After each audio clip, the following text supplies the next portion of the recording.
Buenos días, buenas tardes o buenas noches con todos los que ven este video. Somos estudiantes de la Facultad de Medicina Humana de la Universidad Peruana de los Andes. En el presente video, junto con mis compañeros y mi persona, vamos a exponer sobre sobredosis por fármacos. El grupo está integrado por Humareda Guillermo Alessandro, Calderón Cuadrado Elizabeth, Acevedo Camp Cristian y Anthony Carlos Rivera. Pásalo, por favor.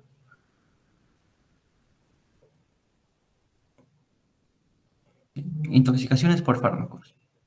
¿Qué es, no?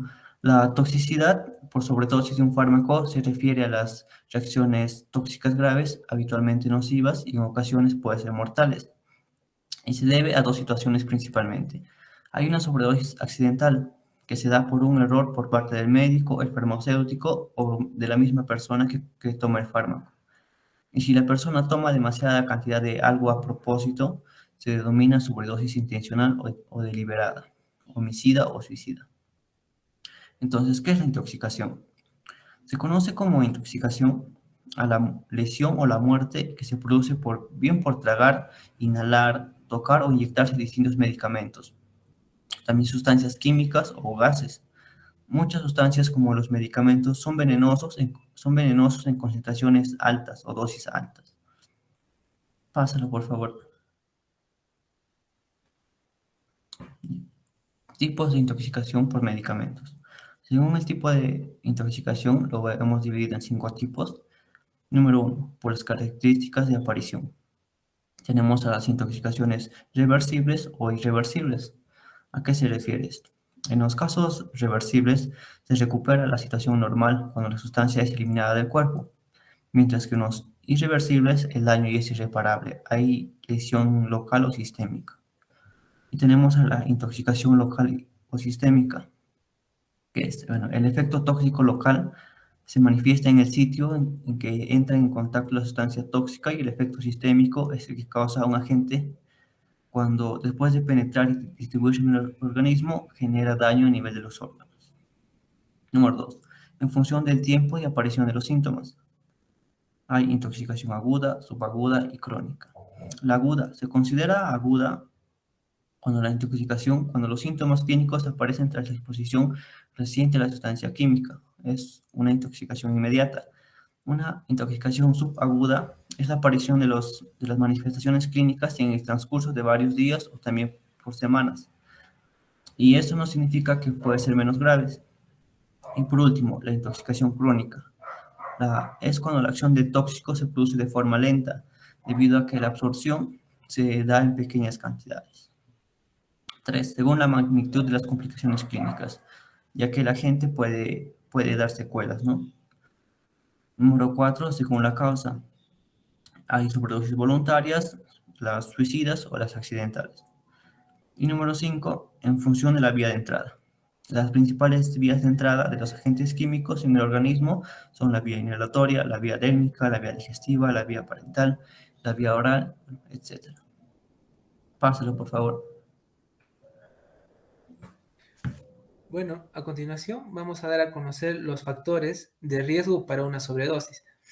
Dentro de ello, uno de los puntos importantes a considerar cuando hablamos de una sobredosis es la edad del paciente. A su vez, ¿no? Hay que tener en cuenta que a las personas adictas a las drogas con antecedentes de intentos de suicidio o sobredosis, ¿no? Especialmente aquellas personas adictas a las drogas, en ocasiones cruzan el límite de la dosificación y entran en un cuadro, en este caso, de una sobredosis. A su vez, hay que tener en cuenta las interacciones medicamentosas, ¿no? Es muy importante para poder definir, ¿no? y establecer una toxicidad por fármacos. A su vez, la toxicidad por fármacos o también por una sobredosis se llega a evidenciar al mezclar algunos fármacos. En este caso, damos un pequeño ejemplo, ¿no? Que es los antidepresivos más los analgésicos opioides, o también los analgésicos opioides más las benzodiazepinas. Siguiente, por favor. Ahora vamos a dar a conocer los signos y síntomas de una sobredosis. Cuando un paciente, una persona, se encuentra manifestando un cuadro de sobredosis, vamos a evidenciar problemas en los signos vitales, ¿no? Ya sea en la presión arterial, la frecuencia respiratoria. A su vez, esto va a estar acompañado de un mareo, un dolor de cabeza y una sensación de confusión, ¿no? También la persona va a manifestar una piel fría y sudorosa o en algunos casos caliente y seca, ¿no? Hay que tener en cuenta que estos signos y síntomas vamos a encontrarlos juntos con las alteraciones de la frecuencia cardíaca y respiratoria, ¿no? Los cuales se encuentran dentro de los signos vitales. Por último, puede aparecer un dolor en el pecho causado por algún daño en el corazón o pulmón. Siguiente, por favor.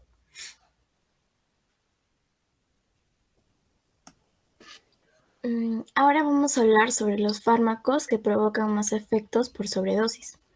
Entre ellos vamos a tener a los opioides. Los opioides son una clase de droga que incluye, por ejemplo, las drogas legales como la heroína.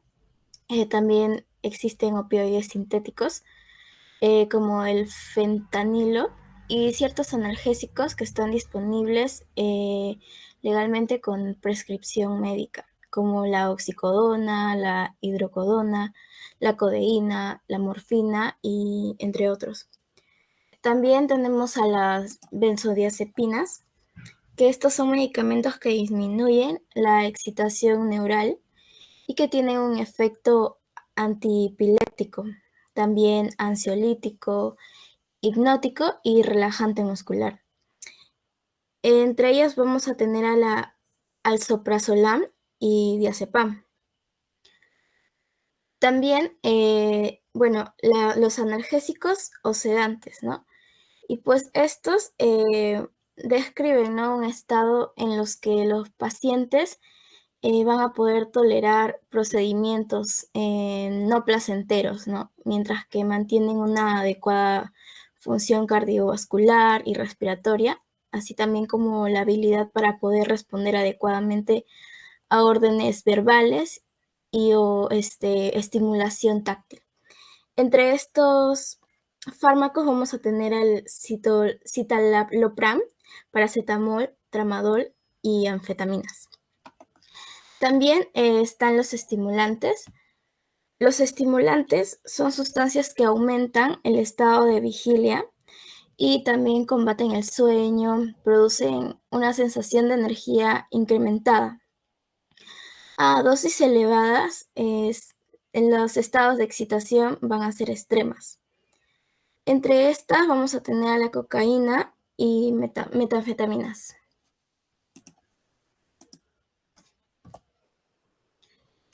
Bien, ahora vamos a presentar el caso clínico. Y este caso clínico, es de un paciente varón de 18 años que es llevado a emergencia después de haber sido encontrado en la calle inconsciente. Este paciente está letárgico y no responde las preguntas. Se le administró una ampolla de dextrosa endovenosa sin respuesta al tratamiento. Y pues en el examen se le encuentra una frecuencia cardíaca de 60 latidos por minuto y una frecuencia respiratoria de 8 por minuto con respiración superficial. Va a presentar las pupilas mióticas y no reactivas y se va a evidenciar múltiples marcas residuales de punciones endovenosas en ambos brazos. El equipo médico de emergencia concluye que el paciente presenta una sobredosis por drogas. Bueno, ahora vamos a presentar los resultados y las conclusiones sobre el caso dado. Tenemos como primera pregunta, ¿cuál es el posible agente con el que se dio este cuadro de sobredosis? Y explica el mecanismo de producción y los órganos afectados. Bueno, el agente o el cuadro de sobredosis que se dio en este caso son las sobredosis de opioides, debido a sus efectos en la zona del cerebro que regula la respiración. El consumo de opioides en dosis elevadas puede producir la presión respiratoria e incluso la muerte. La intoxicación por opioides se caracteriza por una combinación entre tres signos y síntomas a los que suele hacerse referencia como la tríada de sobredosis de opioides. Los síntomas de esta tríada son las pupilas puntiformes que presentaba el paciente, la pérdida de conciencia y la depresión respiratoria. En este caso, los órganos afectados por la sobredosis de opioides es el cerebro, los pulmones, el corazón, entre otros. Los efectos que tiene la sobredosis de opioides en corto plazo es la sensación de tranquilidad, somnolencia y confusión, respiración lenta que se detiene completamente, náuseas y vómitos, estreñimiento. Y los efectos a largo plazo es la adicción, la infección cardíaca, la infección pulmonar y el dolor muscular. Siguiente, por favor. En cuanto a la pregunta, ¿cuál es el medicamento más apropiado para tratar la sobredosis? ¿Cuál es el mecanismo de farmacodinámico por el cual es más efectivo para prevenir el efecto de sobredosis? En cuanto al fármaco más recomendado es la naloxona. ¿Cómo se da la absorción? Es en el tracto gastrointestinal, que está sujeto a un considerable metabolismo del primer paso y se inactiva rápidamente después de la administración de vía oral. Aunque el fármaco es eficaz por vía oral, para conseguir un antagonismo completo de los opiáceos, se requiere dosis mucho más altas que las necesidades de la administración y por vía parental. En cuanto a la distribución de este fármaco, es en los tejidos y en los líquidos corporales, especialmente en el cerebro, debido a su alta lipofilia y la unión de las proteínas está dentro de los límites de entre el 32 al 45%. En cuanto al metabolismo de este fármaco, el hidrocloruro de naloxona se metaboliza rápidamente en el hígado, principalmente por la conjugación con ácidos glucurónico y se excreta por la orina. Y la eliminación de este fármaco tiene una salida plasmática corta aproximadamente de 1 a 1.5 horas después de la administración por vía parental. Siguiente, por favor. ¿Qué efectos adicionales a la reversión de la sobredosis nos puede afectar el fármaco utilizado? Una reversión de los efectos de opioides alcanza demasiado rápido puede producir náuseas, vómitos, sudoración o taquicardia, y se ha notificado por que el hidrocloruro de naloxona induce la hipotensión, hipertensión, taquicardia ventricular, fibrilación y el edema pulmonar. Este tipo de mecanismos no se encuentran bien recomendados, pero es parte de ello. Siguiente, por favor. Muchas gracias por su atención.